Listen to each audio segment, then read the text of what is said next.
Nagsisimula ang kwento sa pamamagitan ng pagpapaliwanag na sa simula, ang mundo ay walang iba kundi madilim na unos hanggang sa ang Diyosa ay nagbigay ng liwanag dito at lumikha ng kontinente kung saan siyam na lahi ang ipinanganak.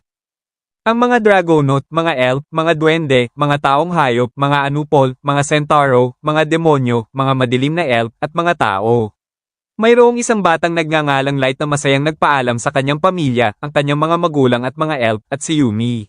Nagsimula siyang maglakbay upang maging dakilang manlalakbay, gustong gawin na lahat sila ay mamuhay ng komportable. Pagdating sa lungsod, medyo naligaw siya sa maraming tao, at nilapitan siya ng ilang taong hayop sa hindi magandang paraan, sinasabi sa kanya na dapat manatiling malayo ang mga tao. Humingi lamang ng paumanhin si Light at nagpatuloy, sa wakas ay natagpuan ang lugar na hinahanap niya, ang hildian ng mga manlalakbay. Pumunta siya sa reception upang magparehistro ng kanyang pangalan, at sinabi ng receptionist na magsisimula siya bilang F-rank. Tinanong niya kung anong uri ng regalo mayroon siya, at sumagot si Light na ito ay unlimited gacha. Nakita na hindi gaanong nakakaintindi ang receptionist, nagpa siya si Light na ipakita na lamang kaysa ipaliwanag, iniunat niya ang kanyang kamay at may uri ng kristal na lumitaw sa itaas nito. Kaya pinindot niya ito upang i-roll ang kanyang gacha doon mismo.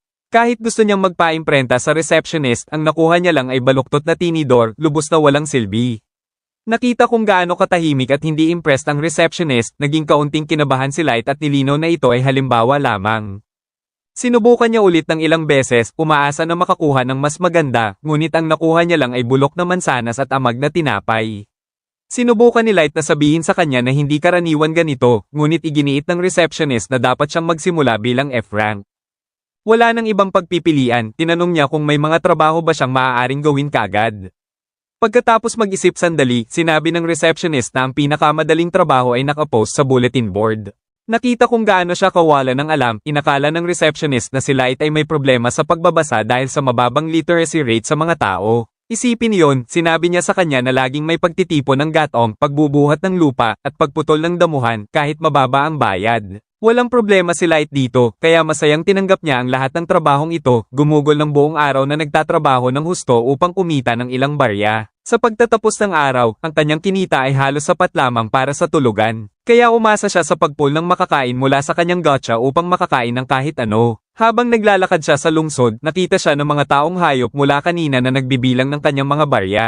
Kaya nagpa siya silang sadyang itulak siya, sinisisi siya. Natisod si Light at nahulog sa putikan, ngunit sinisi siya ng mga taong hayop sa pagkadumi ng kanilang damit, sinasabi na kailangan niyang bayaran yon. Bago pa man siya makagawa ng kahit ano, kinuha ng isa sa kanila ang kanyang supot ng barya at sinabi na sapat na iyon upang saklawin ang bayad sa paglalaba. Napanik si Light at humingi na ibalik iyon dahil hindi niya kayang matulog sa gabi kung wala iyon. Sinuntok lamang siya ng hayop bago pa siya matapos, sinasabi sa kanya na maswerte na siya kung makakarente ng kulungan ng baboy sa ganyang maliit na halaga, kaya mas mainam na sa kanilang mga kamay ito. Umalis ang mga taong hayop upang uminom, kaya wala nang ibang pagpipilian si Light kundi manatili doon sa putikan, walang perang natira at walang matutuluyan. Ang mga tao sa paligid ay hindi siya pinansin, at sinabi ng ilan sa kanila na matulog na lang siya sa tapunan kasama ng iba pang basura. Habang nakaupo siya sa putikan, nag-alok ng mabait na tulong ang isang babae, tinatanong siya kung ayos lang ba siya. Nagpasalamat si Light at hinawakan ng kanyang kamay nang hindi nag-iisip, ngunit pagkatapos malaman na puno ng putik ang kanyang mga kamay, napanik siya at agad na umatras, humingi ng paumanhin sa pagkakadumi ng kanyang mga kamay. Hiningi ng babaeng elf na huwag mag-alala, tiniyak sa kanya na hindi niya siya sasaktan. Gayunpaman, mukhang lubhang nalulungkot si Light kaya nagpa siya siyang lumuhad sa putikan upang yakapin siya ng husto kahit nakakuha sila ng masasamang tingin mula sa mga tao sa paligid. Pinatunayan niya ang kanyang punto at nanigas si Light sa kinatatayuan, sinusubukang i-proseso ang katotohanan na ang elpeng ito ay dinumihan ng kanyang mga tuhod upang bumaba at yakapin siya. Nagtanong pa siya sa sarili kung nananaginip ba siya, ngunit tiniyak ng babae na gising siya at totoo ito. Matulungin niyang tinulungan siyang tumayo at ipinakilala sa kanya ang kanyang partido, ang Concord of Tribes. Ipinaliwanag ng isa sa kanila na ang pangalan ng kanilang partido ay kumakatawan sa lahat ng siyam na lahi na nilikha ng Diyosa. Siya ay isang taong hayop at ang kanyang pangalan ay Guro. Ang babae mula kanina ay isang elpeng nagngangalang Sasha. Mayroon din silang si Drago ang Dragonaut, si Sean ang madilim na elf, si Diablo ang hari ng mga demonyo, si Aboro ang Anupol, si Nano ang Duwende, at si Santor ang Centauro. Ipinaliwanag ni Guro na ang kailangan na lamang nila ngayon ay isang tao, at pagkatapos ang Concord of Tribes ay magiging perpektong partido ng mga manlalakbay. Binanggit ni Sean na lumikha sila ng grupong ito sa paghahabol ng isang marangal na layunin at gusto nilang wakasan ang diskriminasyon sa lahi at lumikha ng patas na mundo para sa lahat. Kaya kailangan nila ng tulad niya na sumali sa kanila at magiging masaya silang tanggapin siya sa Concord of Tribes. Napuno ng pag-asa ang mga mata ni Light pagkatapos marinig yon. Kaya nagpasalamat siya sa kanila na may maliwanag na ngiti at pumayag na sumali sa partido. Matapos doon, nagpa siya ang partido na tuklasin ang isang dungeon na puno ng mapanganib na halimaw at tiyak na patay na si Light kung wala sila. Iniligtas siya ni Drago mula sa pagkapatay ng isang higanteng ahas at ginamit ni Sasha ang kanyang pana upang patayin ang iba pang halimaw sa likod niya. Pagkatapos linisin ang lugar, lumapit si Sasha kay Light at pinagalitan siya sa paglayo ng sobra sa unahan. Pagkatapos ng lahat, sa ngayon ay nasa pinakamalaki at pinakamahirap na dungeon sila sa mundo, ang Abyss, at mamamatay siya kagad kung may tatama sa kanya dito. Humingi ulit ng paumanhin si Light, ngunit marahan na hinawakan ni Sasha ang kanyang mukha upang tiyakin na hindi siya nasugatan. Nagsimulang asarin siya ng iba, binanggit kung gaano kasarap na inaalagaan niya si Light muli. Nakita niyang nalilito siya, at kinabahan niyang nilinaw na hindi si Light ang kanyang iniintindi, pero ayaw lang niyang masira ang imahe ng Concord of Tribes sa pamamagitan ng pagkawala ng miyembro. Siyempre, walang bumibili nito, ngunit iniwan ni Drago iyon at sinubukang pakatandaan si Light, sinasabi na mahal niya ang tiyaan na ginagawa niya para sa kanila, kaya sapat na ang ginagawa niya. Ang komento na iyon ay tiyak na nagpabuti ng pakiramdam ni Light, kaya nagpasya silang lahat na magpatuloy dahil may mahabang daan pa sila. Siniguro ng partido na protektahan si Light sa dungeon hanggang napansin ni Guro na may 100 lang papasok at palabas. Sinabi ni Drago sa kanya na ito ay dapat na magandang lugar sa kasong iyon, kaya inakala ni Light na magpapahinga sila at nagpa siya na ihanda ang tsaa. Bago pa man siya makagawa ng kahit ano, sinabi ni Drago sa kanya na hindi na kailangan at ibinahala sa kanya na siya ay itinakwil mula sa partido. Nakita kung gaano siya kawala ng alam, direktang sinabi ni Guro sa kanya na tinatanggal nila ang kanyang kaawa-awang puwet mula sa partido. Ngunit hindi pa rin naiintindihan ni Light kung ano ang mali sa ginawa niya. Ang saloobin ni Sasha ay ganap ding nagbago habang tinitingnan siya niya ng may paghamak, sinasabi na napakadungis niya na naiinis siya. Sumang-ayon si Sean sa kanya, sinasabi na hindi niya masabi kung ang kakulangan ni Light ay dahil sa kakulangan ng mga brain cells o kung katangian lang ito ng mga tao. Ang buong partido ay nag-iisip ng pareho at hindi man lang nila sinubukang itago ang kanilang pagkadiri sa kanya. Ngayon, hindi pa rin makapaniwala si Light sa buong sitwasyon dahil napakabait nila sa kanya noon. Nilinaw ni Guro na nagkunwari lang sila dahil gusto nilang mayroon siya sa kanilang partido.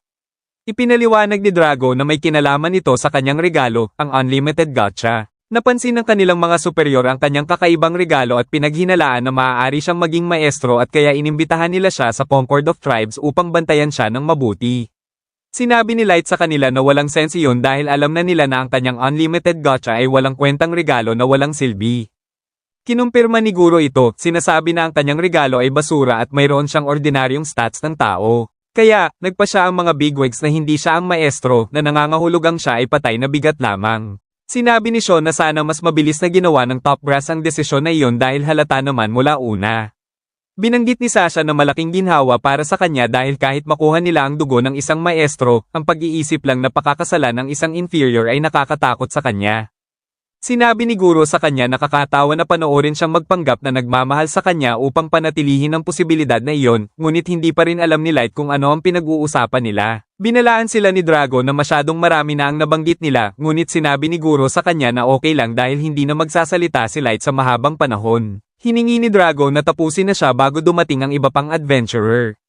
At doon, napagtanto ni Light ang katotohanan. Ipinaliwanag nila na binigyan sila ng partikular na utos na putulin ang anumang potensyal na problema at huwag hayaan siyang mabuhay. Mabilis na ginamit ni Guro ang kanyang mga kuko upang hiwa ang kanyang mukha at sinubukan ni Light na proseso ang dugo sa kanyang mga kamay. Sa sandaling iyon, nag-iba ang kanyang ekspresyon at naging takot ng mapagtanto niyang gusto siyang patayin ng lahat. Agad siyang nagsimulang tumakbo para sa kanyang buhay sa panik, ngunit tumawa siguro sa kanya at hiniling sa kanya na patuloy na tumakbo dahil magiging giniling na karne siya para sa ilang halimaw sa Abyss. Nilinaw ni Sasha na mangyayari lang iyon kung makakatakas siya, ngunit napakababa ng posibilidad nito sa kasong ito. Bago pa man siya makaalis, ginamit ni Sasha ang kanyang pana at pinaputok ang isang pana sa kanyang binti na nagpahagi sa kanya kaagad. Sumigaw si Light sa sakit at masaya siguro sa tunog na iyon, sinasabi na iyon ang pinakamahal niya sa pangangaso ng mga tao. Sumang-ayon ang iba sa kanya, kaya lumusab siguro sa kanya upang atakihin siya muli at paiyakan pa ng mas malakas. Sinipa niya si Light ng ilang beses, ngunit pinigilan siya ni Drago at sinabi na sapat na iyon. Siyempre, hindi masaya siguro tungkol dito, ngunit ipinaliwanag ni Sasha na pumayag na sila na ang cover story ay dapat ay namatay siya sa sorpresang pag-atake ng halimaw, kaya dapat siyang tumigil sa pagbibigay sa kanya ng mga sugat na magkontradiksyon nito. Walang ibang pagpipilian, nagpa siya siguro na bigyan siya ng mabilis na kamatayan. Ngunit patuloy na lumalaban si Light para sa kanyang buhay. Desperadong sinusubukang tumakas, umiyak siya at sinabi sa kanila na ayaw niyang mamatay. Habang gumapang siya ng walang lakas na natira, sumigaw si Light na gusto niyang mabuhay. At habang inilagay niya ang kanyang kamay sa lupa, bigla lumitaw ang isang magic circle. Inakala ni Drago na ito ay teleportation trap kaya hiniling niya kay Guro na huwag hayaan siyang tumakas. Tumalon si Guro upang tapusin siya gamit ang kanyang mga kuko, ngunit tuluyang nawala si Light bago pa man siya mahawakan. Ngayon sa kalaliman ng abyss, nalugod si Light na buhay pa, napagtanto na nag-trigger siya ng teleportation trap na nagpadala sa kanya sa ibang lugar sa dungeon. Hindi naman iyon nagbabago ng kahit ano dahil patay pa rin siya sa sandaling makatagpo niya ang isa sa mga baliw na halimaw doon. Maisip lang niya kung gaano niya namimiss ang kanyang pamilya, nagtataka kung bakit nangyayari ito sa kanya. Ang Concord of Tribes ay nagtrato sa kanya ng napakabuti at ipinakita nila sa kanya ang gayong kabaitan. Kaya pinahahalagahan niya sila, iginalang sila, at naniniwala sa kanila. Napakasaya niya. At gayon man, lahat ng iyon ay kasinungalingan lamang dahil niloko nila siya na sumali sa ekspedisyon sa dungeon at pagkatapos ay sinubukang patayin siya. Trato nila sa kanya na parang basura na may mga ngisi sa kanilang mga mukha at hindi pa rin niya naiintindihan kung ano ang ibig sabihin nila sa maestro. Sa kabila nito, nagpa siya si Light na hindi siya nag-aalala tungkol sa alinman dito dahil papatayin niya sila ng walang duda. Kaya hindi siya maaaring mamatay sa dungeon hanggang sa magbayad sila at magdusa. Sa sandaling sinasabi niya yon, isang higanteng halimaw sa level 1000 ay sumisilip sa dilim sa likod niya. Hindi alam ni Light kung paano iyon posible dahil ito ay uri ng halimaw na naririnig lang ng mga tao sa mga folklore. Sa iyon, napagtanto niya na na-teleport siya sa pinakamalalim na bahagi ng abyss. Ang napakalaking halimaw ay unti-unting lumapit sa kanya at wala nang magagawa si Light kundi tingnan ito sa panik. Ngunit alam niya na hindi pa siya maaaring mamatay. Gayunpaman, walang paraan na labanan ito. At ang mayroon lang siya ay ang kanyang regalo, ang unlimited gacha. Gustong makita muli ang kanyang pamilya, sinubukan niya paulit-ulit na mag-pull ng pwedeng gamitin upang mabuhay. Bigla, ang kanyang pagnanais na mabuhay ay gumana na ginawa ang ilang magic circles na lumitaw sa paligid ng mga kristal ng kanyang regalo. Agad na lumusab ang halimaw sa kanya, ngunit narinig ang boses ng isang babae sa lugar at sinabi niya na wala siyang awa para sa sinumang nanganganib sa kanyang master. Sa kanyang solong pagdating, ang halimaw ay pinagputol-putol sa mga piraso, agad na gumuhong sa kanyang mga paa. Sinubaybayan ni Light na may pagkabigla habang nilinis niya ang lugar gamit ang isang galaw ng kanyang kamay at marilag na lumapit sa kanya upang lumuhad sa harap niya. Hindi nag-atubiling pagalingin ng babae ang kanyang mga sugat at humingi ng paumanhin sa kanyang mga aksyon, sinasabi na hindi niya matiis na makita ang kanyang gwapong mukha at magandang maputing balat na may pilat mula sa gayong kakilakilabot ng mga sugat. Napagtanto ni Light na nawala din ang sugat sa kanyang binti at nawala na ang lahat ng sakit. Tumukoy ang babae sa kanya bilang master at tinanong siya kung bibigyan niya siya ng karangalan na marinig siyang magsalita ng kanyang pangalan sa masarap na boses na iyon. Kinabahan na nagpakilala si Light kaya inulit ng babae ang kanyang pangalan ng ilang beses, malinaw na nagugustuhan ang tunog nito. Binanggit niya na ayon sa Maid's Code of Honor, siya ay nakatali sa kanyang master at mamumuhay siya sa paglilingkod sa kanila, nakatuon hanggang sa kamatayan. Isinasaalang-alang yon, sinabi ng babae sa kanya na sa pamamagitan nito ay nangangako siya ng ganap na katapatan sa kanya. Hindi alam ni Light kung ano ang sasabihin doon, ngunit nagpa siya siyang tanungin muna kung sino siya. Sa sandaling iyon, sinabi ng babae sa kanya na ang kanyang level ay 9,900 at kilala siya bilang Mai, ang ever-seeking maid. Siya ay isang super ultra rare card na nagmula sa kanyang unlimited gacha. Sinusubukan ni Light na i-proseso ang impormasyong iyon, ngunit nagpa siya si Mai na gumawa ng panunumpa doon mismo, sinasabi na mananatili siyang nakatali sa kanya kahit lampas sa libingan. Sinusubukan niyang sabihin sa kanya na imposible yon dahil ang kanyang unlimited gacha ay karaniwang walang halaga, kaya walang paraan na ang isang kamangha-mangha tulad niya ay lumabas mula dito. Binaliwala lamang ni Mai yon at hiniling sa kanya na tumukoy sa kanya sa pamamagitan ng kanyang pangalan sa halip na Miss. Pumayag si Light na nag-aalangan, na ginawa siyang malinaw na masaya at tinanong niya kung bibigyan niya siya ng isa pang kahilingan. Sinabi ni Mai sa kanya na gusto niya ng kanyang pahintulot na gamitin ang kanyang appraisal ability upang suriin ang mga mas pinong detalye ng kanyang unlimited gacha. Tinanong siya ni Light kung appraisal talaga ang kanyang regalo, ngunit nilinaw ni Mai na isa lamang iyon sa kanyang likas na kakayahan upang maging eksakto. Sinabi niya sa kanya na hindi maiisip na ang kanyang regalo ay walang halaga, kaya gusto niyang suriin ito mismo. Nagpasya si Light na tanggapin. Kaya ginamit ni May ang appraisal upang makita ang mga detalye ng kanyang regalo at naiwan na walang masabi. Sa loob lamang ng ilang segundo, sinabi niya sa kanya na ang kanyang mga kakayahan ay nakatago sa ilalim ng mabigat na layer ng pensil. Kaya, imposible para sa sino mang hindi sa kanyang level na makita kahit ang mga detalye. Alam ito, nilinaw ni May na ang kanyang unlimited gotcha ay malayo sa walang halaga. Ang kanyang regalo, ang unlimited gotcha, ay maaaring i-roll ng walang hanggang bilang ng beses at ang odds at rarities ng mga card na ginagawa nito ay nag-iiba batay sa nakapaligid na mana density. Ang mga rarities simula sa tuktok ay extra, super ultra rare, SS rare, S-rare, rare, normal, at error. Nahihirapan si Light na maintindihan ang lahat ng ito, kaya ipinaliwanag ni May na ang mana ay isang bagay na dumadaloy sa lahat ng dako sa buong mundo. Gayunpaman, ang density nito ay pinakamababa sa ibabaw na nangangahulog ang isang super ultra rare card tulad niya ay malapit sa zero ang pagkakalabas. Ngunit sagana ang mana dito sa kalaliman ng dungeon na nangangahulog ang mas maganda ang kanyang mga odds na mag-roll ng rare card. Sinabi ni May sa kanya na ang kanyang katapangan ay kahanga-hanga sa paglalakbay hanggang sa ilalim ng dungeon mag-isa upang lang matap ang buong potensyal ng kanyang unlimited gotcha at pagkatapos ay i-pull ang kanyang card pa. Kaya nga, ang pagkakatagpo ng anumang mga halimaw ay maaaring maging nakamamatay dahil sa kanyang kasalukuyang stats. Gayunpaman, tiniyak ni May sa kanya na hindi siya kailangang matakot dahil siya ay magiging kasama niya sa lahat ng oras mula ngayon. Bigla siyang inabala ni Light upang sabihin sa kanya na hindi ganoon iyon dahil hindi niya kayang harapin ang abyss mag-isa. Ipinaliwanag niya na kasama niya ang isang partido, ngunit sa huli ay binatraidor siya. Hiniwain siya at pinaputukan ng mga pana at nasa bingit na ng pagkapatay ng kanyang sariling mga kaibigan. Sumama ang loob ni Light habang nagsasalita, sinabi nila na ang kanyang regalo ay basura at tinawag siyang kaawa-awang tao. Ang gusto lang niya ay suportahan ang kanyang pamilya. Kaya, hindi niya alam kung paano sila makakaturing sa kanya na ganoon dahil lang siya ay tao. Ang sakit ay hindi matiis at sobrang sakit. Sobrang dami ng sinabi tungkol sa pagwawakas ng diskriminasyon at paglikha ng patas na mundo.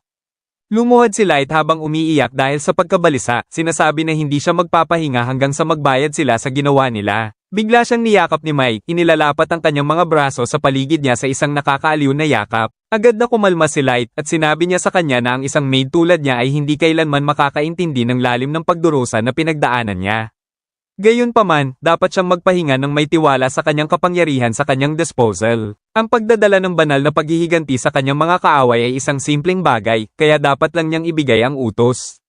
Sa kanyang karangalan bilang maid, hahabulin niya ang mga mapanlinlang na hiddens na may pinakamataas na bilis at dadalhin ang kanilang mga ulo sa mga tulos sa harap niya. Nakita ang kanyang madilim at mapanganib na ekspresyon, humila pabalik si Light at sinabi sa kanya na hindi niya maaaring gawin iyon. Pagkatapos ng lahat, nilagay niya ang kanyang tiwala sa kanila at naloko, pagkatapos ay halos namatay pagkatapos bugbugin at ipadala sa lugar na ito. Gayunpaman, nangyari lamang iyon dahil mahina siya, kaya kailangan niyang maging matigas. Maaaring imposible para sa isang taong tulad niya, ngunit gusto niyang maghaiganti gamit ang kanyang sariling mga kamay, at gusto niyang magdusa sila. Lumuhod lang si May sa harap niya, sinasabi sa kanya na ang kanyang nais ay kanyang nais, kaya tutulungan niya siyang maghaiganti dahil naniniwala siya sa kanyang potensyal higit sa lahat. Nagpasalamat si Light sa kanyang katapatan. At sa iyon, muli niyang naroll ang kanyang unlimited gotcha sa loob ng abyss upang magtayo ng kaharian na maaaring magbukas ng kanyang landas tungo sa paghihiganti. Tulad nito, ang Pitch Black Depths ay naliligo sa maliwanag na liwanag at naging unang pahina sa kanyang dakilang kwento ng paghihiganti. 3 taon mamaya, sa pinakamalalim na bahagi ng abyss, naglalakad si Light sa mga pasilyo ng malawak na kastilyo. Naglalakad si May sa kanyang tabi habang ang lahat ng mga maid ay yumuyuko sa harap niya. Bagaman, hindi matagal bago sila magsimulang mag-fawn sa kanya. Siyempre, hindi masaya si May tungkol dito, kaya humingi siya ng pahintulot na patahimikin ang mga blabbering fairy maids na ito. Sinusubukan niyang sabihin ni Light na hindi ito malaking bagay dahil lahat sila ay kinilig lang sa kanya, ngunit hindi ito nakakasakit sa sinuman. Lumabas siya upang maglakad sa mga kalye ng kanyang lupain at binabati siya ng lahat bilang kanilang master. Pinaalam sa kanya ng isang babae na nagsisimula silang maubusan ng snack foods, kaya sinabi ni Light sa kanya na ipapalam niya sa administrator. Habang naglalakad sila, binanggit ni May na sisiguraduhin niyang maayos iyon ng mabilis upang hindi isipin ng mga tao na problema sa logistics iyon. Sinabi ni Light sa kanya na ang populasyon ay lumaki sa nakaraang 3 taon, kaya maaaring kailangan nilang suriin ang buong sistema. Tinanong niya kung ano ang ginagawa ng iba pang miyembro ng quartet kaya ibinahalo ni May sa kanya na matipid nilang ginagawa ang kanilang mga misyon. Si Ayuki ay nag-scout sa upper perimeter ng Abyss at gumagawa ng mga mapa. Natuwa si Light na marinig iyon, sinasabi na ang mga kagubatan sa paligid ng Abyss ay puno ng mga halimaw, ngunit hindi iyon problema para sa isang henyo tulad niya. Sinabi ni May sa kanya na hindi siya sigurado tungkol dito dahil si Ayuki ay singpabago-bago ng isang pusa at alam niya iyon. Tumawa lang si Light at nilinaw na hindi niya gusto ng ibang paraan kaya hindi niya nakikita ang problema. Bukod sa iyon, nagtanong siya tungkol sa iba. Kaya sinabi ni May sa kanya na si Ellie ay nagtratrabaho ng husto upang bumuo ng bagong magic alinsunod sa kanyang malaking plano at gumagawa ng mahusay na pag-unlad. Binanggit ni Light na mayroon silang napakaraming iba't ibang wheel sa motion kaya umaasa siya na hindi siya ma-overwhelm. Ipinaliwanag ni May sa kanya na masaya sila sa kanilang paglilingkod sa kanya kaya hindi siya kailangang mag-alala. Sa wakas, ibinahalo niya sa kanya na si Nazuna ay nagpapatrolya sa castle grounds gaya ng dati. Pagkatapos ng lahat siya ay dalubhasa sa close combat ngunit bukod sa iyon hindi gaanong mapagkakatiwalaan. Sinabi ni Light sa kanya na si Nazuna ay maganda na nasa paligid dahil ginagawa niyang masaya ang mga bagay kaya hindi niya alintana. Pagkatapos bumalik sa kastilyo, tinanggap sila ng isang lalaking nagngangalang Jack at sinabi kay Light na napapagod na siyang maghintay sa kanya. Nairita si May sa casual na paraan ng pagsasalita niya sa kanya kaya ipinaliwanag niya sa kanya na dapat niyang tawaging may respeto si Light.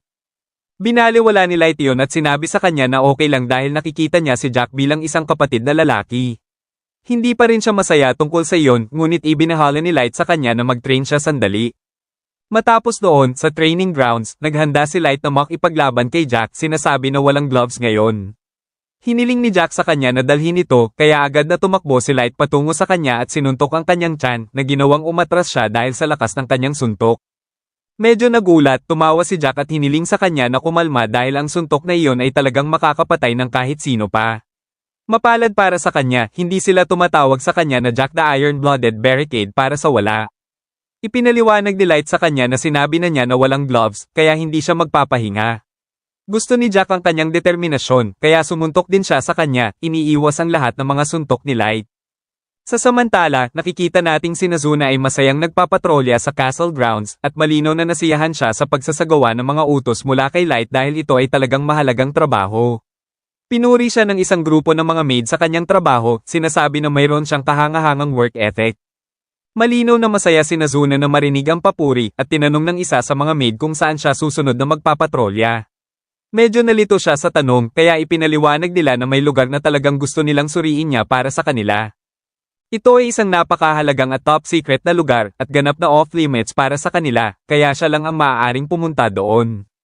Tinanong ni Nazuna sa kanila kung ano ang lugar na pinag-uusapan nila, ngunit ngumiti lang ng mapaglarong mga maid. Hindi nakakaintindi ng kahit ano, pumunta si Nazuna sa lugar na pinag-uusapan nila, ngunit natagpuan niya si May na nandoon na. Tinanong ni May kung may problema ba, gustong malaman kung bakit siya pumupunta sa silid ni Light. Masayang sinabi ni Nazuna na dahil nagpatrol siya, ngunit tiniyak ni May sa kanya na ang lugar na ito ay secure, kaya dapat siyang pumunta sa ibang lugar. Binaliwala ang kanyang mga salita, tinanong ni Nazuna kung ano ang ginagawa niya sa kwarto ni Light dahil wala siya ngayon at nag-tech train kay Jack. Agad na kinabahan si May, kaya gumawa siya ng dahilan at sinabi na naglilinis siya. Pagkatapon ng lahat laban sa maid's code para sa kanya na hindi gumawa ng kahit ano, kahit wala si Light sa paligid. Hindi hinayaan na matapos, pumasok si Nazuna sa kwarto ni Light upang suriin ang kanyang trabaho. Ngunit pagkatapos makita ang magulo na kama, binanggit niya na mukhang may taong tapos lang na gumulong at sumipa ng kanilang mga paa habang sinisimsim ang mga unan.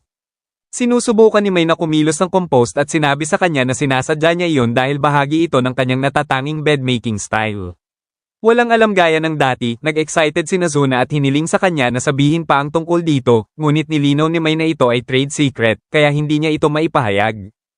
Nag-excited lang si Nazuna, iniisip na ito ay tulad ng super special skill na gumagana lang para sa housekeeping na nagpapahanga lang sa kanya ng higit pa, sinasabi na talaga namang karapat-dapat sa kanyang reputasyon bilang unang at pangunahing summon ni Light. Ngumiti lang si May at sumabay, ngunit sa kalaliman ay nasaya siya na walang brain cells si Nazuna. Sa sandaling iyon, naalala ni Nazuna na gusto ng mga maid na ipasa niya ang mga mensahe kay May, kaya hinanap niya ang sulat na binigay nila sa kanya. Pagkatapos mahanap ito, binasa niya ito sa kanya nang hindi nag-iisip at inihayag na gusto ng iba pang mga maid na wakasan ang monopolyo ni May sa kwarto ni Light. Hinihiling nila na bigyan niya ang lahat ng karapatan na linisin ang kanyang quarters, gustong alisin ang mapang apeng headmaid. Binasa ni Nazuna ang sulat na may inosenteng ngiti, ngunit sinabi na hindi niya naintindihan ito. Nagtataka siya kung sinasabi ba nila sa kanya na pasurihin para sa ilang uri ng ailment magic o ano. Nanatiling tuwid ang mukha ni Mai at sinabi sa kanya na walang dapat alalahanin. Pagkatapos ng lahat, ito ay kanyang responsibilidad bilang headmaid, kaya personal niyang haharapin ang fairy maids at ang kanilang mga problema. Binigyan niya siya ng 3 coins bilang pasasalamat at umalis si Nazuna na mas masaya pa kailanman, nagdiriwang na nakakuha siya ng tip. Nang walang pagsasayang ng oras, pumunta si Nazuna sa merkado upang gastusin kaagad ang kanyang pera. Sinabi ng shopkeeper sa kanya na bago pa lang silang nagkaroon ng bagong shipment ng snacks at sweets. Sinuri ni Nazuna ang mga tsokolate at pastries, at pati na rin ang chips at shrimp crackers, sinusubukang magpasya kung ano ang bibilhin. Pagkatapos makita ang lahat ng mga pagpipilian, alam niya na ang mga bagay na ito ay hindi ang gusto ng kanyang tiyan. Kaya, pumunta siya para sa dorayaki at gatas sa huli. Habang tinatamasa niya ang kanyang pagkain, casual siyang nakatagpo kay Ayuki at tinanong kung ano ang ginagawa niya doon. Dapat sana ay pumunta siya sa ibabaw upang mag-scout ng kagubatan sa paligid ng abyss pagkatapos ng lahat.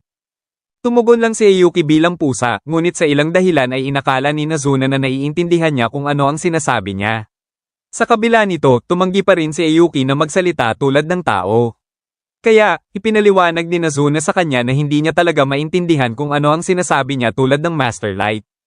Patuloy pa rin siyang sumusubok na hulaan, iniisip na ang mga puno ay nasa daan, kaya nag-alok siyang putulin ang mga ito para sa kanya. Pagkatapos ay napagtanto ni Nazuna na hindi niya ma-scout ang isang kagubatan na walang mga puno. Kaya, inakala niya na nakatagpo siya ng super strong na halimaw sa halip. Kahit hindi gumagamit ng mga salita, malinaw na nagiging frustrated si Ayuki sa di pagkakaintindihan. Siyempre, hindi nakakuha ng hint si Nazuna. Kaya, masayang sinabi niya na kahit na-summon siya pagkatapos niya, mukhang siya ang mas matanda at mas malakas. Pagod sa kanyang pagsasalita, nagpa siya si Ayuki na ipakita sa kanya ang papel at sa wakas ay nagsalita, sinasabi na walang natagpuan niyang banta. Natapos niya ang bahagi ng mapa na gusto ni Mai, kaya bumalik lang siya upang ihatid ito. Pagkatapos ay hinampes ni Nazuna ang kanyang likod, tumatawa at tinatanong kung bakit hindi niya sinabi kagad. Pagkatapos masiyahan sa impormasyon, sa wakas ay umalis siya, sinasabi na nagpatrol pa rin siya. Matapos doon, pumunta si Nazuna sa throne hall, sinisiguro na walang tao doon bago lumapit sa trono. Binanggit niya na nakakainis na hindi niya nakita ang kanyang master buong araw ngayon, at maganda sana na makita siyang nakaupo sa trono dahil palagi siyang mukhang cool kapag ginagawa iyon. Yamakap si Nazuna sa trono at ipinagpag ang kanyang mukha laban dito, umaasang nandoon si Light ngayon. Ang kanyang kasiyahan ay naabala ng tunog ng isang bagay na nadurog at doon niya napagtanto na nasira niya ang pakpak ng isa sa mga eskultura ng trono. Napanik si Nazuna at pagkatapos na masamang ibalik ito, agad siyang tumakas, umaasa na walang nakakita sa kanya. Sa samantala, nagpos si Jack sa kalagitnaan ng laban at nagmungkahi na tumigil na upang pumunta sa mga banyo.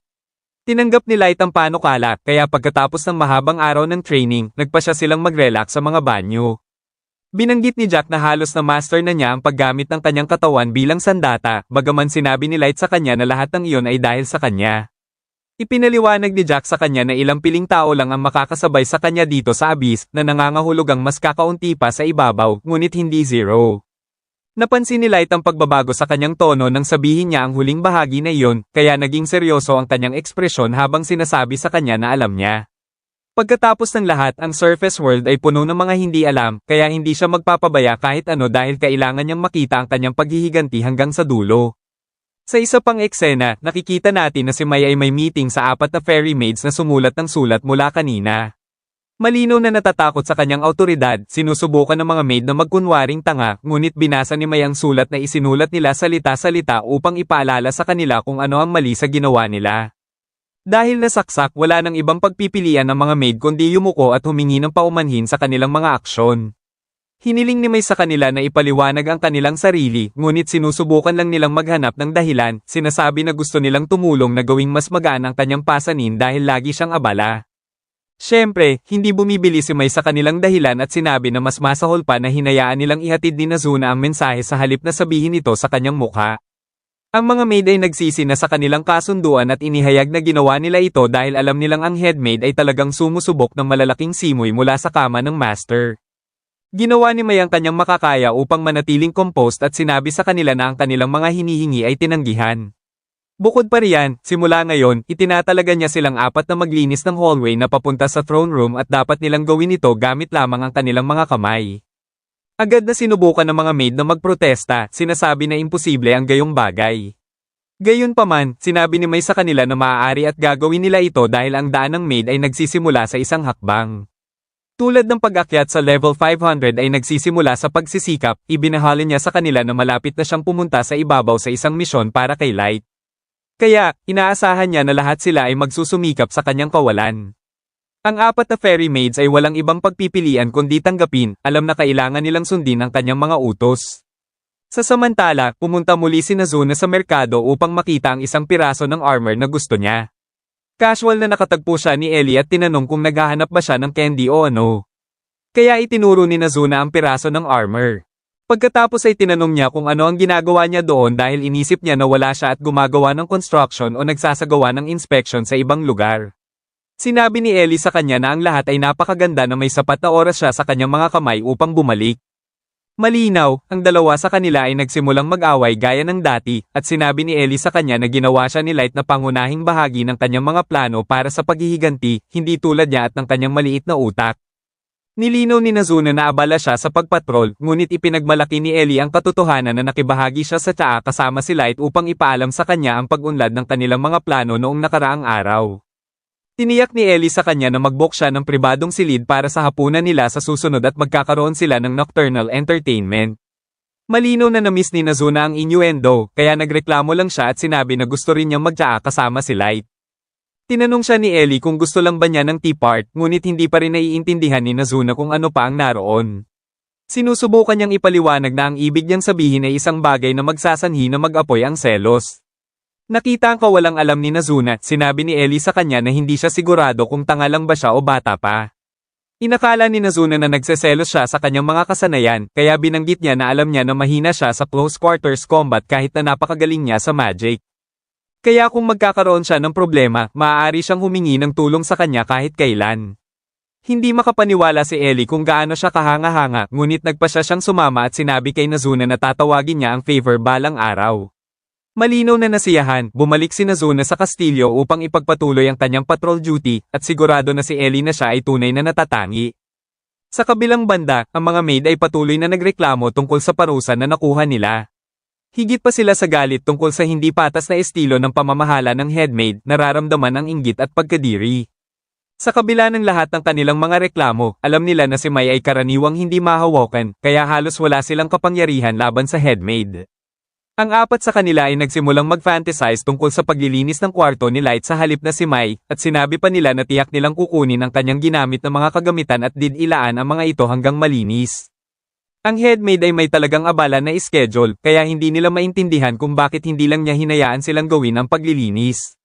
Binanggit ng isa sa mga maid na si Mai ay ang unang summon na ginawa ni Light. At lumabas na tumagal ng 3 buwan bago na summon si Ayuki bilang pangalawa. Ibig sabihin, silang lahat ay mag-isa hanggang noon, nakakulong sa isang dungeon na may mapanganib na mga halimaw. Hindi mo nabanggitin, si Light ay mas mababa pa sa kanilang level noon.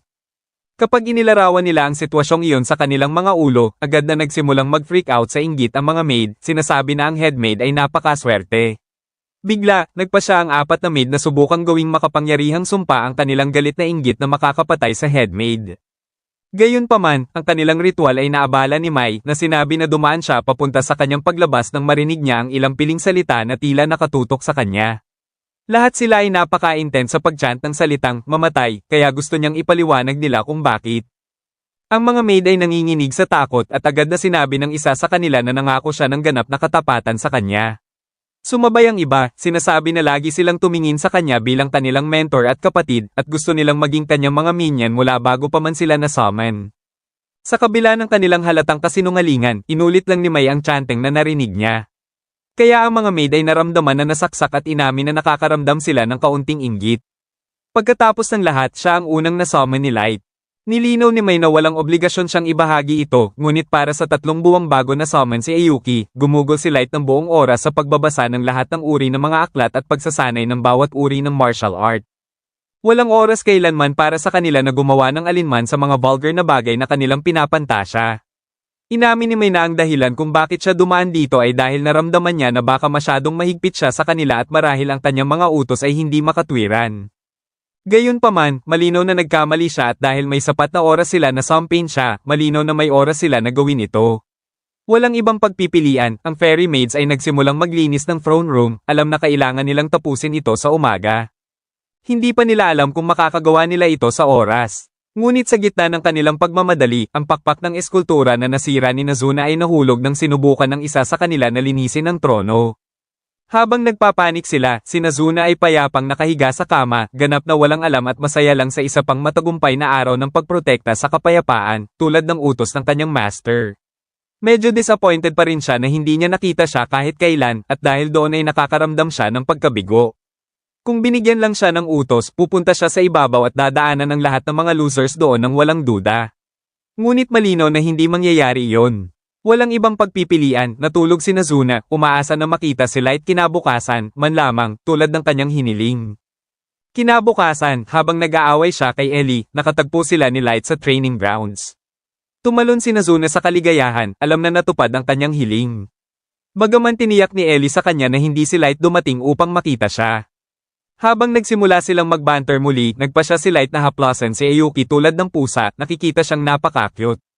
Tinanong ni Ellie kung ano ang ginagawa niya, at ipinaliwanag ni Light na hindi niya maiwasang tratuhin siya tulad ng tunay na pusa. Malinaw na hindi masaya ang mga babae tungkol dito, kaya hiniling ni Light kay Ayuki na bigyan siya ng espasyo dahil oras na upang magtrabaho sila. Bigla, lumitaw ang isang malaking hellhound, at agad na nagsimulang manginig si Light sa takot. Natatakot pa rin siya tuwing nakikita niya ang hellhound dahil sa trauma mula sa kanyang unang araw sa abyss. Habang nanigas siya sa kinatatayuan, ang demonor ng mga babae ay bigla lumipat habang tinitingnan nila ang hellhound na may mapanganib na tingin, nakikita ang presensya nito bilang paglapastangan sa kanilang master. Iniisip pa nila na dapat lang nilang lipulin sila mula sa dungeon at sa ibabaw dahil ang presensya lang nila ay nakakagalit sa kanilang master. Umatras ang hellhound nang maramdaman niya ang nakakamangha na kapangyarihan ng kanilang 9,999 na level, ngunit inabala sila ni Light bago gumawa ng kahit ano. Nilinaw niya na okay na siya ngayon at lumapit sa hellhound upang haplasan ito, humingi ng paumanhin sa kanilang pag-uugali.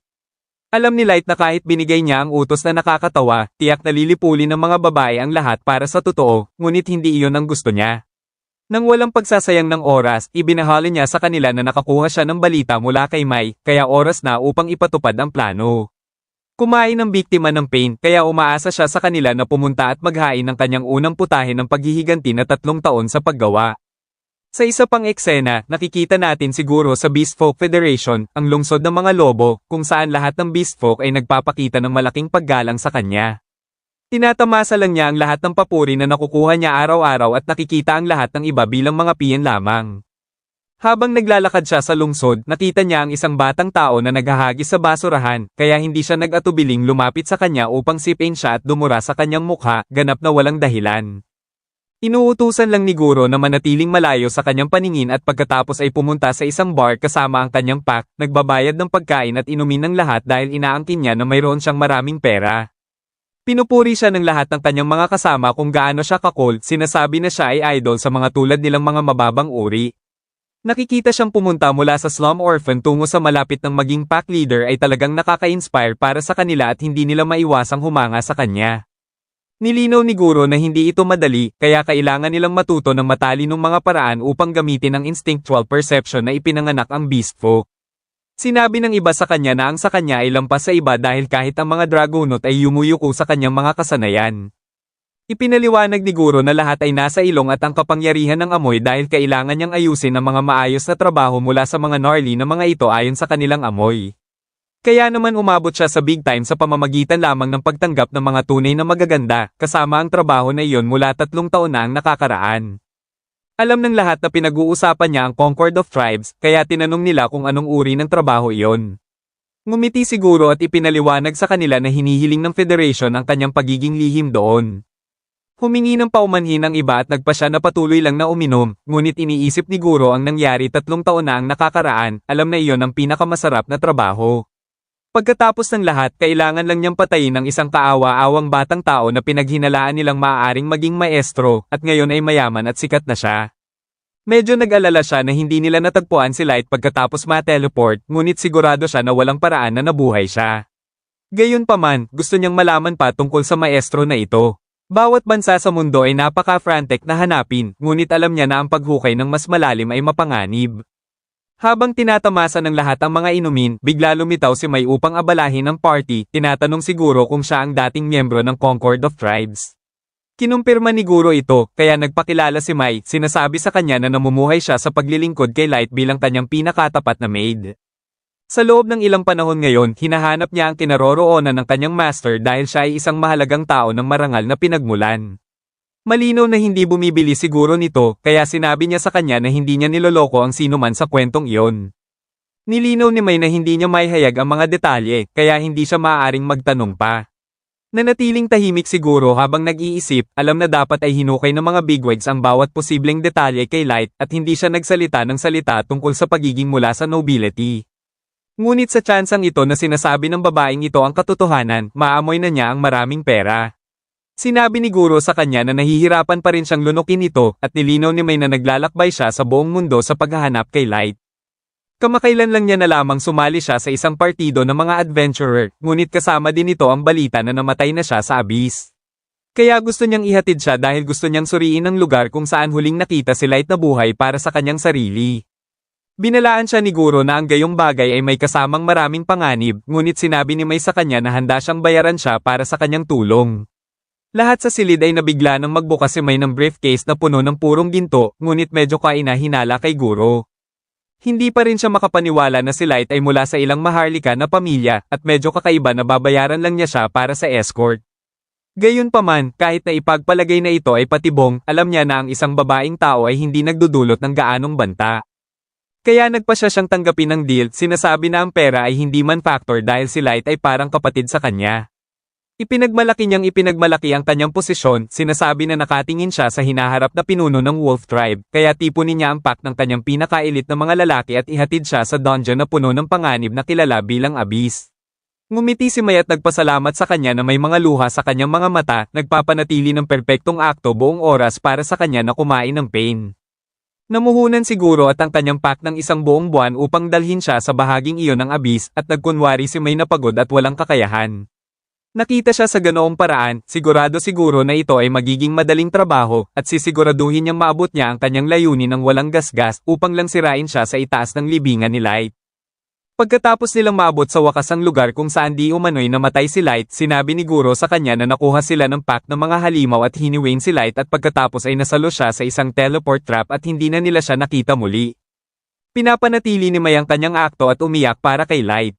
Kaya humingi ng paumanhin si Guro, ipinaliwanag na ang pag-atake ay dumating bilang sorpresa sa kanilang lahat at hindi sila makareact sa oras. Habang nagsasalita siya, ang iba sa kanyang pack ay pumuputol sa tanging escape route. Kaya naghanda siguro na mag-akto. Gayunpaman, habang umiiyak si May para kay Light, sinabi niya na talagang dumudugo ang kanyang puso para sa kanya. Pagkatapos ng lahat, dinala siya sa nakakalumbay at maruming dungeon na ito upang lang bitraydorin ng bastos na scum at bugbugin hanggang malapit sa kamatayan. Kung pumasok lang siya sa kanyang serbisyo ng mas maaga, hindi siya kailanman magdusa ng sakit ng pagsisipa at pagbaril ng mga pana. Agad na nag-alarm siguro, nagtataka kung paano niya alam yon. Ang mga taong talagang nakakaalam kung ano ang nangyari ay ang mga mula sa Concord of Tribes at ilang elite executives mula sa bawat bansa. Tinanong ni Guro kung sino siya at para kanino siya nagtatrabaho, gustong malaman kung nagpadala ng isa pang tribe para manmanan siya. Nagpost si May at nilinaw na ang kanyang loyalty ay ganap at eksklusibo sa kanyang master, si Light. Kung iginigiit niya na insultuhan ang kanyang maid's honor, pagkatapos ay malalaman nila kung sino sa kanila ang talagang bulok sa loob pagkatapos na ang kanyang mga bituka ay nasa sahig. Habang tumatayo siya, ang kanyang presensya lang ay nagpang-inig sa lahat at hindi maintindihan ni Guro kung bakit siya natatakot sa kanya. Ipinaliwanag niya sa sarili na siya ay isang babaeng tao lamang, walang iba kundi isang basura na kanilang pakakantot at pagkatapos ay isasangla. Walang sense, ngunit nagpapadala pa rin ng kilabot sa kanyang gulugod. At nang tumingin siya sa kanyang mga mata, napagtanto ni Guro na patay na karne siya. Gayunpaman, bago pa man siya makagawa ng kahit ano, bigla nagsalita si Light, hinihiling kay May na kumalma dahil siguro ay para sa kanya. Agad na sinunod ni May ang kanyang utos at ang iba pang beast folk ay nabigla na makita ang isang batang lalaki sa puso ng abyss. Dahil walang paraan na makaabot ang isang batang tao doon, nagtanong ang lahat ng direksyon, ngunit siguro ay nananatiling nanigas sa kinatatayuan habang tinitingnan si Light na ganap na hindi makapaniwala.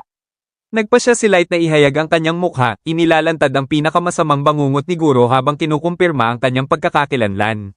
Ang kanyang takot ay mabilis na naging galit nang mapagtanto niyang buhay talaga siya. Ngunit binati lang siya ni Light na may inosenteng ngiti, sinasabi na nandito siya upang maghayganti na may third taon ng interes. Ang iba pang beast folk ay malinaw na nalito sa buong sitwasyon, ngunit sinubukan ni Guro na panatilihin ang kanyang composure at tumawa, sinasabi na hindi siya makapaniwala na buhay pa siya. Walang hiya niyang kinutsaan siya, sinasabi sa kanya na katawa-tawa na ang level 15 na tao ay makakaabot dito para sa payback laban sa level 150 na badass tulad niya. Tumawa ng malakas siguro, sinisigaw na hindi siya kailanman mas nagpasalamat na ang mga tao ay napakadungis. Hindi niya alam kung paano ang isang bata tulad niya ay nagawa na mabuhay. Ngunit tiniyak niya sa kanya na gumawa siya ng malaking pagkakamali sa pagpapakita ng kanyang mukha sa harap niya. Pagkatapos ng lahat, pagkatapos niyang patayin siya at dalhin ang katawan pabalik, garantisado na magiging hari siya ng beast folk. Bumantong hininga lang si Light sa disappointed, tinatanong siya kung hindi ba siya curious kung paano siya buhay o ano ang kanyang koneksyon kay Mai. Ang normal na reaksyon dito ay humingi ng ilang sagot pagkatapos ng lahat. Inamin ni Guro na mayroon siyang magandang punto dahil hindi niya masabi kung gaano kalakas ang kanyang creepy girlfriend. Ngunit walang pakialam dahil dalawang tao ay hindi makakagawa ng kahit ano laban sa pack ng beast folk.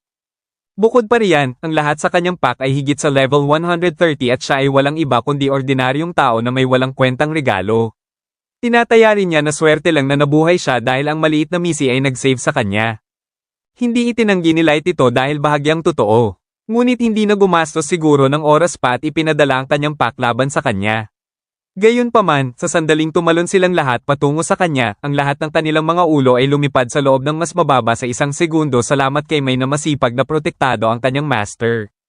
Nanggatag siguro at ang iba sa pagkabigla dahil hindi man lang nila nakita kung ano ang nangyari dahil sa sobrang bilis niyon. Binalaan ni May sila na sino mang nanganganib sa kanyang master ay magbabayad sa pamamagitan ng pagkawala ng kanilang mga ulo. Ang kanyang nakaka-intimidate na tingin ay agad na nawala habang nagpasalamat si Light sa kanya at hiniling na harangan ang exit para sa kanya. Medyo nag-flustered si Mai, ngunit agad niyang sinunod ang kanyang utos, sinasabi na walang tatakas sa lugar na ito sa kanyang bantay. Napanik ang beast folk, ngunit hiniling ni Guro sa kanila na kumalma, ipinaliwanag na ito ay sneak attack at ang mga murang tricks tulad nito ay ang tanging paraan na ang isang inferior ay maaabot nilang talo. Binanggit ni Light na lumabas na hindi siya nagbago pagkatapos ng lahat ng mga taong ito dahil naniniwala pa rin siya na ang mga tao ay inferior. Tinanong niya kung hindi ba niya isinaalang-alang na baka sila ang mas mahina, ngunit inaangkin ni Guro na ang mga tao ay mga mahina na losers na may maliliit na pool ng mana, kaya lahat sila ay mababang level na basura.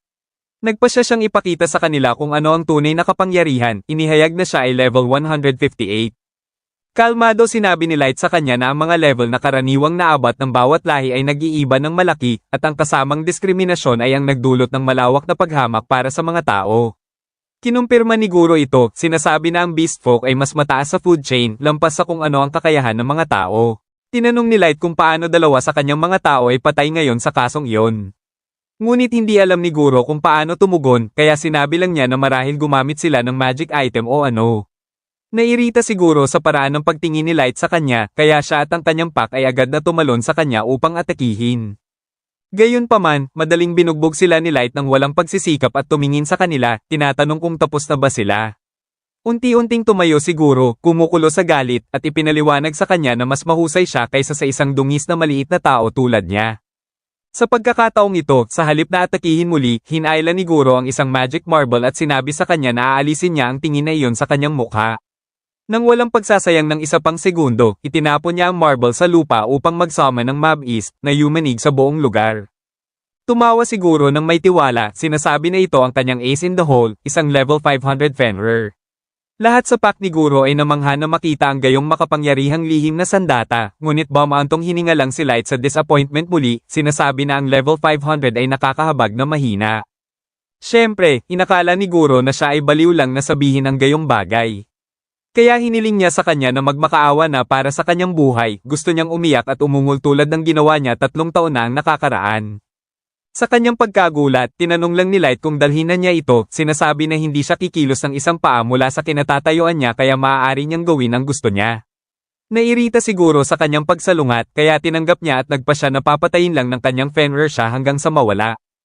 Agad na umatake ang Fenrir gamit ang isang blasting Mob East Howl, nakatuon ang buong mana pool ng isang level 500 monster sa isang blast. Siguro na sapat iyon upang gawing barbecue ang sinumang tao, ngunit nilunok niya ang kanyang sariling mga salita nang makita si Light na nakatayo sa harap niya ng walang gasgas. Habang nakatayo siyang nanigas sa pagkabigla, casual na sinabi ni Light sa kanya na naglagay siya ng medyo fancy na pangalan sa isang atake na karaniwang walang ginawa kundi mag-alis ng maraming alikabok. Sinusubukan pa rin ni Guro na ay proseso ang katotohanan na si Light ay may sapat na kapangyarihan upang ganap na saklawin ang isang atake mula sa level 500 monster. Sa sandaling iyon, nagpa siya si Light na kanyang turn na ngayon dahil ang pagtawag sa kaawa-awang aso niyang iyon na Fenrir ay nagbibigay sa mga tao ng maling impression. Kaya, ipapakita niya sa kanya ang tunay na deal. Bigla niyang hinaila ang isang ultra-rare card, naglabas ng level 9,000 Primal Godwolf Fenrir. Habang lahat ay nananatiling paralyzed sa kinatatayuan, hiniling ni Light sa kanyang Fenrir na patayin ang summon ni Guro. Nang hindi gumagalaw kahit konti, ang Godwolf Fenrir ay humihip lang ng mahinang malamig na hangin na ganap na nagyelo sa Fenrir ni Guro at binasag ito sa maliliit na piraso. Bumalik siguro sa takot, kinikilala na si Light ay may monster na sapat na malakas upang lipulin ang level 500 Fenrir sa isang kisap mata. Ang tiwala na mayroon siya noon ay ganap na nawala at binanggit ni Light na maaari niyang hawakan lang ang level 500 Mob East mismo. Nakita ang pagkalito ni Guro, nagpa siya si Light na ipakita sa kanya na siya ay talagang level 9,999. Lahat ay naiwan na nabigla dahil ang mga tao ay max out sa level 100 kaya dapat ay imposible iyon. Kinabahan na sinabi ni Guro sa kanya na dapat ay imposter siya dahil mukhang ganoon pa rin siya tulad ng 3 taon na ang nakakaraan, ngunit ang anumang normal na tao ay dapat ay lumaki na ngayon. Ipinaliwanag ni Light na suot niya ang Bracelet of Youth na nagpapahinto sa kanya sa pagtanda at ginagamit niya ito upang ipaalala sa sarili ang lahat ng sakit, galit, at despair mula noon dahil gusto niya itong lahat na sariwa sa kanyang isipan. Sa wakas ay napagtanto ni Guro ang katotohanan at napagtanto niya na ang monstruosidad na ito sa harap niya ay talaga si Light na nangangahulugang patay na karne siya. Nang walang pag-aatubili, bigla niyang tinapon ang kanyang mga sandata at yumuko sa harap ni Light nagmamakaawa para sa kanyang kapatawaran. Desperado ipinaliwanag ni Guro na walang pagpipilian kundi sundin ang mga utos mula sa Federation at hindi niya gustong saktan siya. Sinusubukan niyang sisihin ang lahat ng iba para sa lahat kahit sinasabi na ang scheme ngayon ay isang bagay na kanilang pack lang ang nagplano. Ang iba pang beast folk ay hindi masyadong masaya na marinig ang halatang kasinungalingan na ito. Ngunit pinatahimik sila ni Guro at nagsalita kay Light, sinasabi na totoo na binetraidor niya ang kanyang tiwala, ngunit magaganda talagang oras ang nagkaroon sila. Binaliwala ni Light ang lahat ng kanyang pagsasalita at nagpa siya na magtanong sa kanya ng isang bagay, gustong malaman ang lahat tungkol sa maestro na ito na binanggit nila 3 taon na ang nakakaraan. Gusto niyang malaman kung bakit ang gobyerno ay napakaki na makahanap ng maestro, ngunit kinabahan na ipinaliwanag ni Guro na ang sinabi lang sa kanila ay maghanap ng isa, kaya hindi niya alam ang iba pa. Tinanong ni Light kung bakit nilang lahat sinubukang patayin siya pagkatapos nilang malaman na hindi siya maestro. Ngunit sinabi ni Guro sa kanya na talagang hindi niya alam ang kahit ano. Lahat ng iba pang beast folk sa lugar ay nagsimulang magsinungaling dahil sa takot, sinasabi na mayroon silang mga sagot na kailangan niya. Gayunpaman, sa loob ng ilang segundo, ganap na hiwa-hiwalay ni May ang kanilang mga katawan sa mga piraso, sinasabi na ang anumang pagtatangka na linlangin ang kanyang master ay haharapin ng death sentence. Napanik siguro nang mapagtanto niyang siya na lang ang naiwan na buhay, at nagpa siya si Light na magtanong sa kanya ng isa pang tanong. Tinanong niya kung sa tingin ba niya ay maaari silang manalo kung maglunsad sila ng digmaan laban sa surface world dahil sa nakita niya ng kanilang kapangyarihan. Binalaan ni Light na huwag magsinungaling dahil si May ay nilagyan ng Eye of Truth na makakakita sa lahat.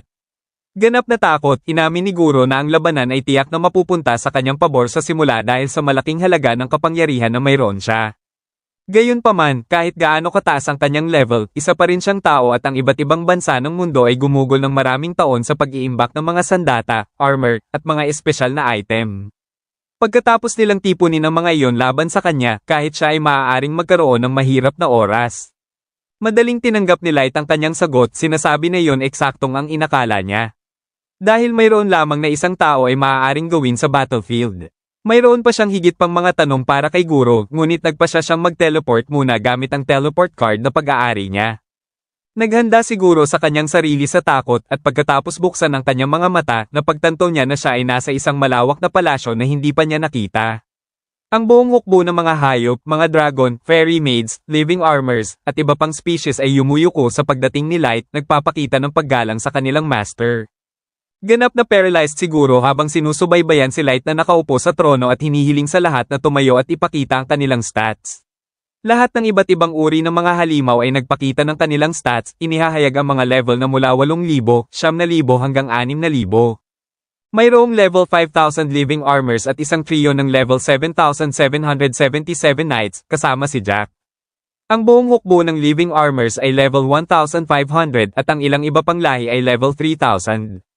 Para tapusin ang lahat, si Mai, Nazuna, Ellie, Ayuki, at si Light mismo ay lahat ay level 9,999.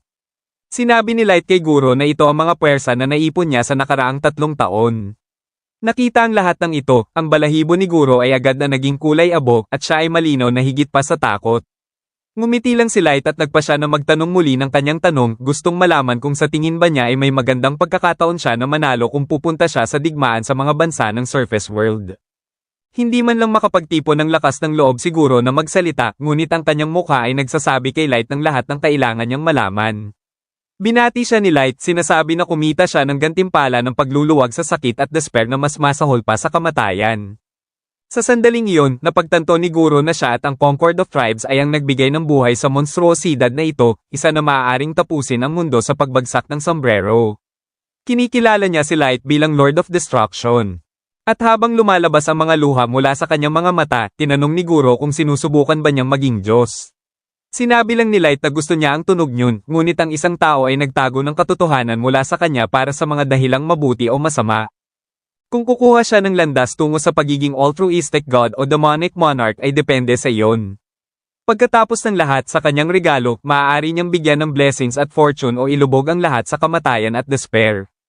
Ang mundo ay may pagkakataon na patunayan kung ano ang karapat-dapat nito sa pamamagitan ng pagsagot sa tanong na inilagay niya.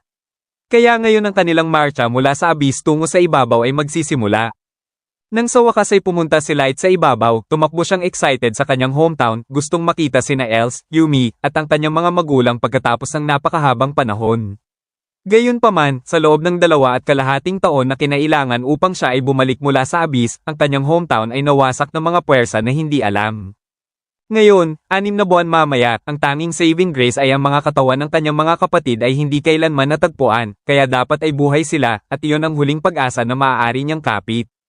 Pagkatapos magbayad ng respeto sa mga biktima, ang isa sa kanyang mga subordinate, si Gold, ay nagpa siya na oras na upang umalis na dahil ayaw niyang maligaw sa pagkampang sa labas sa kanilang unang araw sa ibabaw. Si Nim Umo, ang babae sa kanyang tabi, ay agad na pinagalitan siya sa pagkakaroon ng attitude na iyon kapag ang kanilang master ay nag-grieving pa rin para sa kanyang pamilya. Sinubaybayan lang ni Light ang kanilang buong interaksyon na may ngiti, iniisip na hindi niya masasabi kung ang dalawang ito ay best friends o mortal enemies. Sinabi ni Gold sa kanya na sigurado siya na mas gusto niyang matulog sa comfort ng tunay na kama, ngunit tinanong niya na huwag isama siya sa kanya. Nilinaw ni Nim Umo na masayang mananatili siya sa tabi ni Light kahit kailangan nilang matulog sa damo o sa swamp. Sumagot si Gold sa pamamagitan ng pagsasabi na haharapin niya kahit ang pinakamaginaw na mountaintops o ang pinakamainit na magma kasama niya dahil ang loyalty na mayroon siya para sa kanyang lord ay mas maliwanag pa sa ginto. Pagkatapos ng lahat, hindi sila tumatawag sa kanya na Auric Knight para sa wala.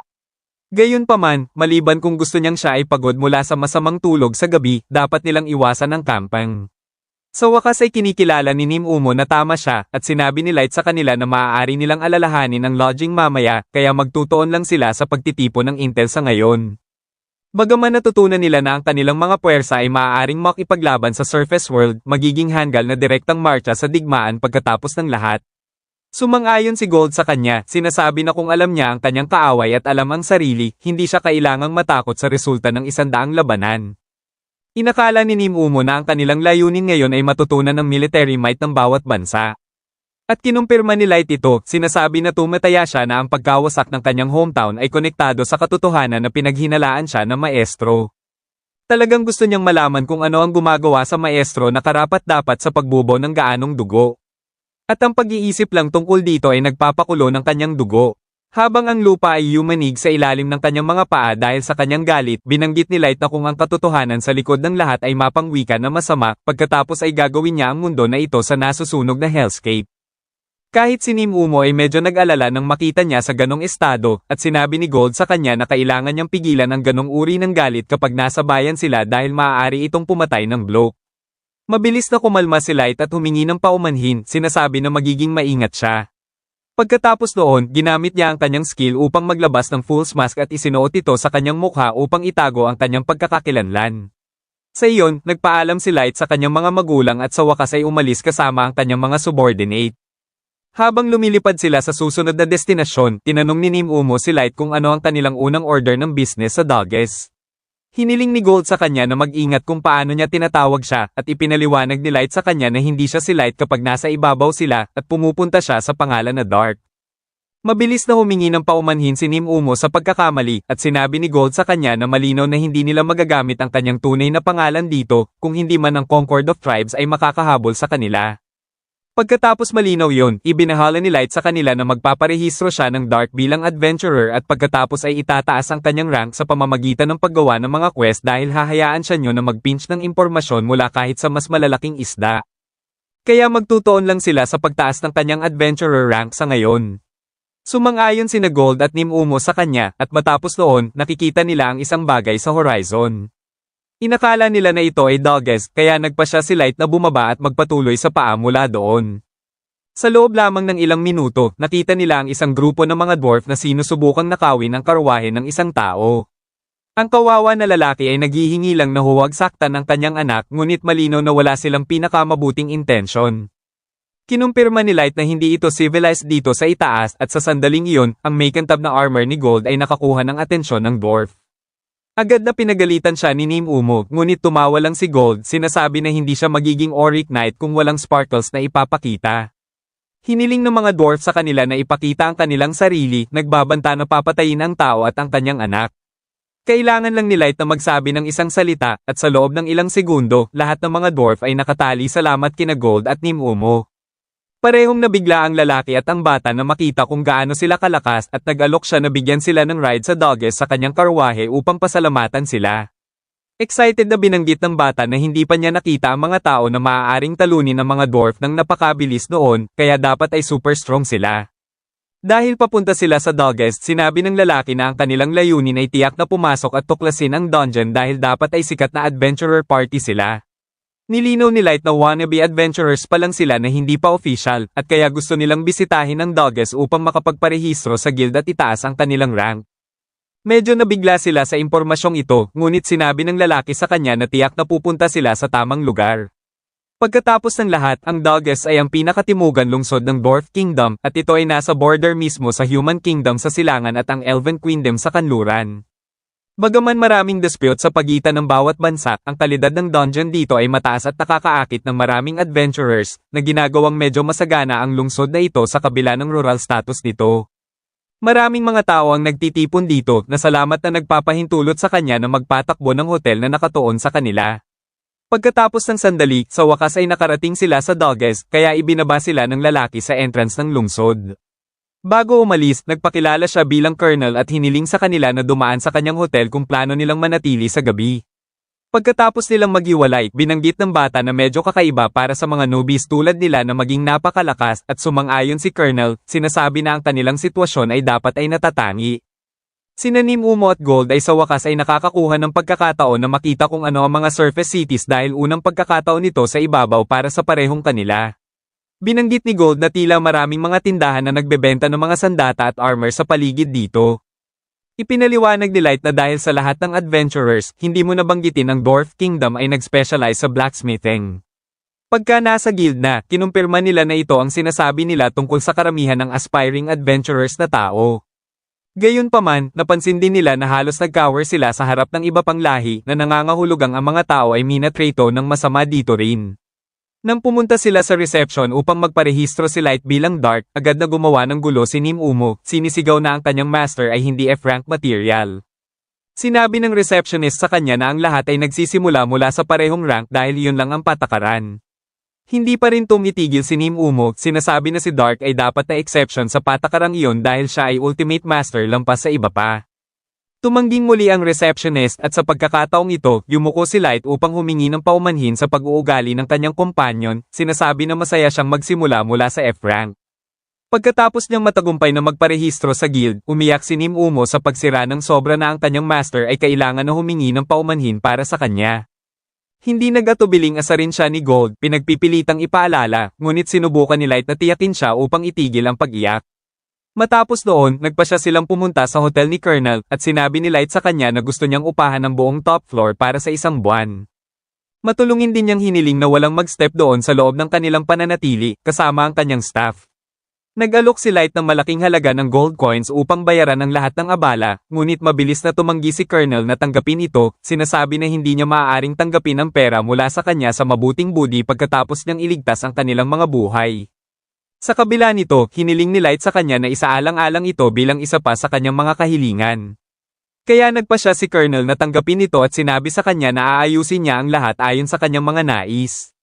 Pagka nasa hotel room na, ginamit ni Light ang kanyang skill upang maglabas ng silent magic jamming at detection sa buong top floor.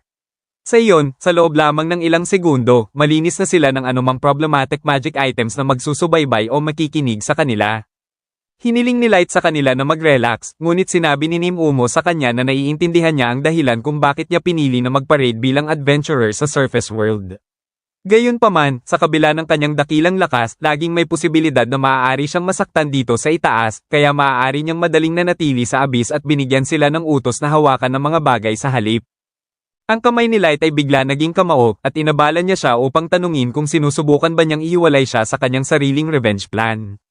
Agad na sinabi ni Nim Umo sa kanya na hindi niya magagawa ang gayong bagay, ngunit ang buong lugar ay nagsimulang yumanig dahil sa kanyang galit. Agad siyang lumuhad at nagmakaawa para sa kapatawaran, sinasabi na labag siya at gusto niya nakalimutan ang lahat ng sinabi niya. Tinitingnan ni Light siya ng may galit, ngunit ang sandali ay naabala ng tawa ni Gold na sinabi sa kanya na may ilang bagay na kailangan ng mabuting lalaki na makita, kahit ano pang panganib na maaari niyang harapin. Ang kanilang master ay naghahanap na maghiganti gamit ang kanyang sariling dalawang kamay nang walang paggamit ng mga middleman, at iyon ay karapat-dapat ng palakpakan. Ngumiti si Light at sa wakas ay kumalma, kaya marahan siyang lumapit kay Nim Umo upang humingi ng paumanhin, sinasabi na alam niya na nag-iisip lang siya ng kanyang kaligtasan, ngunit nakuha ng kanyang mga emosyon ang mas mahusay sa kanya. Tumanggi si Nim Umo na tanggapin ang kanyang paumanhin, sinasabi na ito ay bumabagsak sa kanyang ulo dahil sa pag-step out ng linya, kaya gusto niya na payagan siya na mangako ng kanyang allegiance sa kanya muli. Pumayag si Light na nag-aatubili sa kabila ng kanyang discomfort, kaya kinuha ni Nim Umo ang kanyang paa sa kanyang mga kamay na may adorasyon at marahan na hinagkan ito.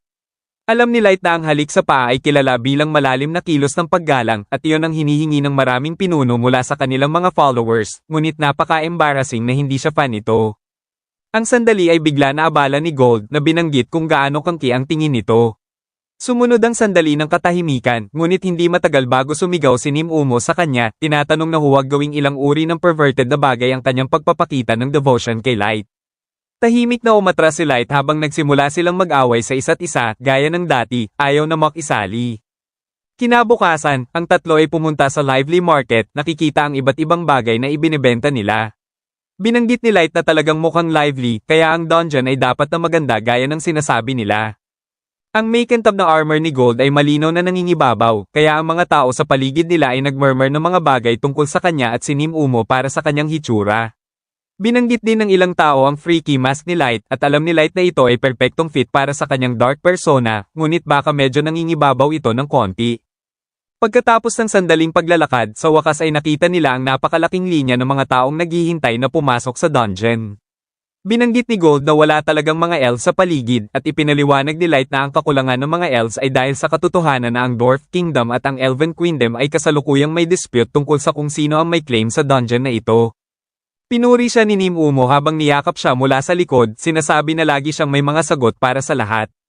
Tinanong ni Light kung talagang kailangan ba nilang tumayo na ganoon at ipinaliwanag niya sa kanya na ang kanyang responsibilidad ay saklawin ang kanyang likod at siguraduhin na siya ay ligtas sa lahat ng oras.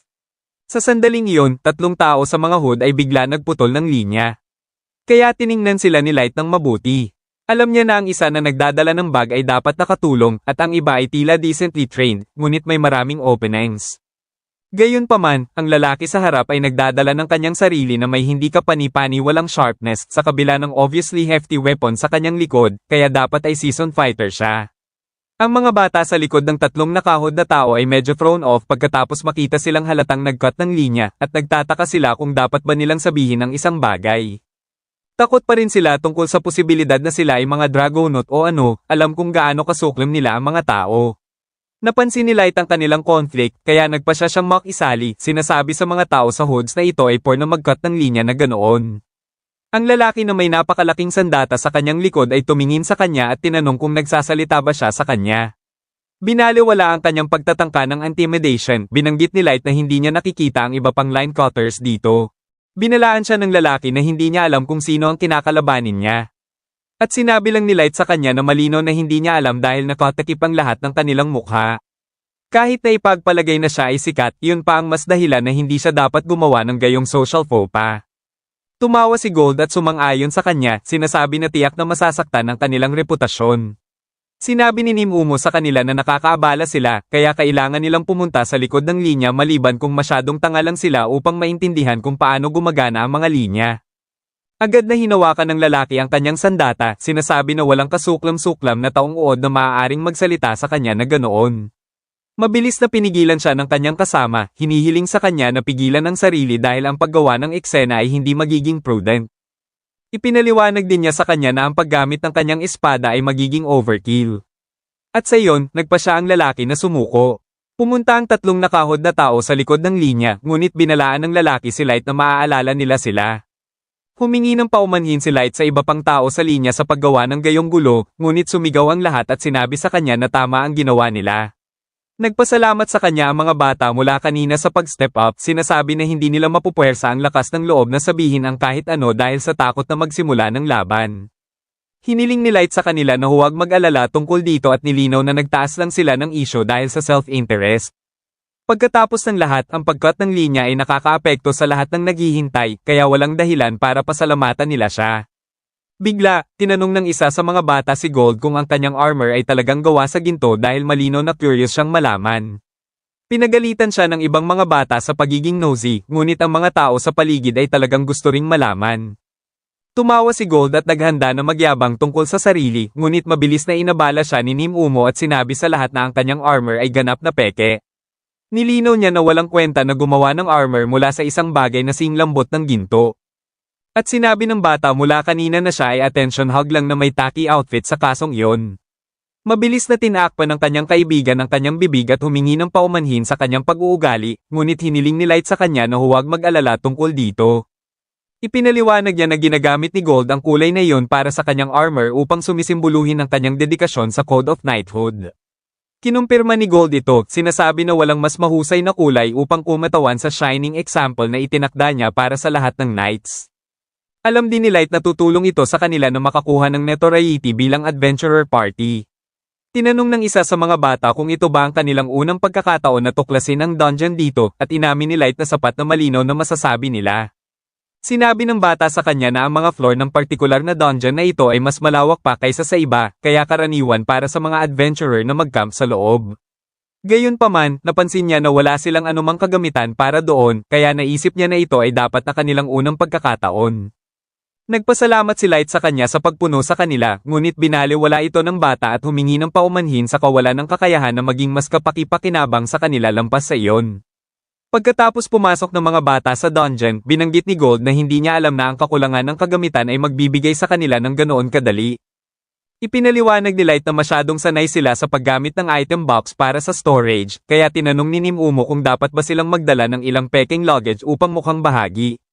Ito ay sa wakas na kanilang turn na pumasok sa dungeon pagkatapos noon at sinabi ni Light sa kanya na kailangan nilang pag-isipan ito.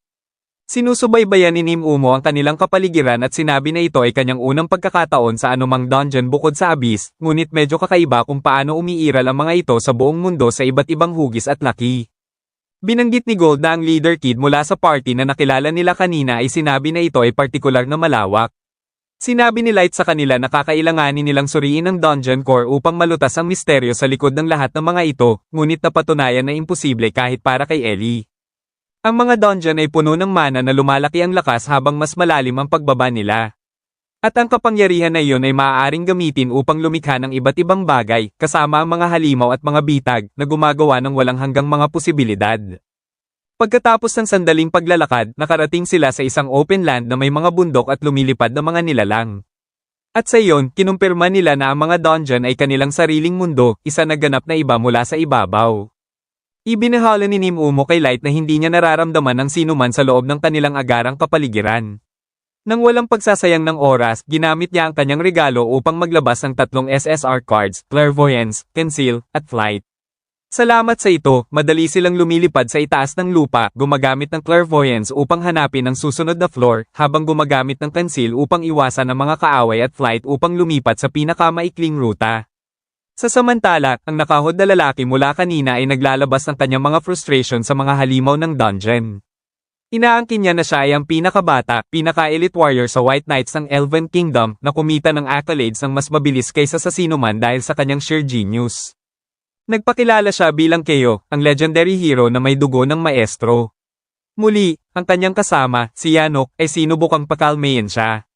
Ngunit pinatahimik siya ni Keo, galit pa rin, sinasabi na ang mga bottom feeders na iyon ay may kapal ng mukhang insultuhan siya, at alam niya na ang kanyang mababang 1,500 level ay dapat sisihin para doon. Sinabi ni Yanok sa kanya na ang kanyang level ay walang dapat balewalahin dahil lampas na siya sa typical maximum para sa mga elves. Hindi sumasang-ayon si Keo, sinasabi na hindi ito karapat-dapat sa isang legendary hero tulad niya, at walang paraan na dapat siyang tumatama sa limit sa isang abs na 1,500. Kailangan lang niyang mag-level up at pagkatapos ay sasaklawin niya ang lahat ng baboy na gumawa ng katatawanan sa kanya. Sumang-ayon si Yanok sa kanya at ipinaliwanag sa kanya na bumuo sila ng mutually beneficial alliance. Kaya, walang qualms siya tungkol sa paglalagay ng mga resulta ng kanyang research sa mabuting paggamit para sa kanya. Lumingon si Keo at lumakad palayo sa pagkadiri, alam na hindi niya mapagkakatiwalaan ng Dark Elf na iyon hanggang sa maaari niyang ihagis siya. Kaya ililibing niya siya pagkatapos niyang tulungan siyang mag-level up. Pagkatapos ng sandali, pinatumba ni Light ang napakalaking bilang ng mga orcs, kaya hiniling niya kina Gold at Nim Umo na tipunin ang mga magic gems at tawagin itong araw. Pagkatapos ng lahat, kailangan lang nilang bigyan ng guild ng patunay na nakaabot sila sa 3rd floor sa ngayon. Pagkatapos nilang gawin iyon, bumalik sila sa 1st floor sa walang oras salamat sa mga kapangyarihan ni Light. Habang lumilipad sila, napansin ni Light ang party ng mga bata mula kanina na napapaligiran ng mga goblin. Tumigil sila upang subaybayan sandali at binanggit ni Gold na ang 3 batang lalaki sa harap ay mga fighters habang ang huli sa likod ay nagbibigay ng suporta gamit ang magic. Madaling pinatumba ng mga bata ang mga goblin, ngunit nagpasya si Light na bumaba upang bigyan sila ng babala. Ipinaliwanag niya sa kanila na ang pananatiling nakatuon sa kanilang kalaban ay pangunahing bahagi ng labanan, ngunit hindi dapat hayaan ng iyon na pigilan sila mula sa pagsubaybay sa kanilang likod. Sa sandaling iyon, napansin ng mga bata na pinigilan niya ang bush snake na atakihin sila. Ipinaliwanag ni Light sa kanila na ang kagat mula sa isa sa mga ito ay hindi papatayin sila, ngunit maaari itong mag-paralyze sa kanila sa maikling panahon na maaaring maging nakamamatay sa labanan. Yumuko ang mga bata sa pagpapahalaga sa kanyang babala. Ngunit sa sandaling iyon, bigla lumitaw ang pack ng bush wolves. Alam ni Light na dapat silang nakatira sa malalim sa kagubatan, kaya kakaiba na makita sila dito. Naghanda ang mga bata na tumakas, ngunit hindi gumalaw si Light mula sa kanyang lugar at ang mga bush wolves ay tumatakbo lang na lampas sa kanila na nangangahulugang tumatakbo sila mula sa isang mas malaking problema. Sa loob ng ilang segundo, lumitaw ang giant quad-side mantis na nag-freeze sa mga bata sa takot.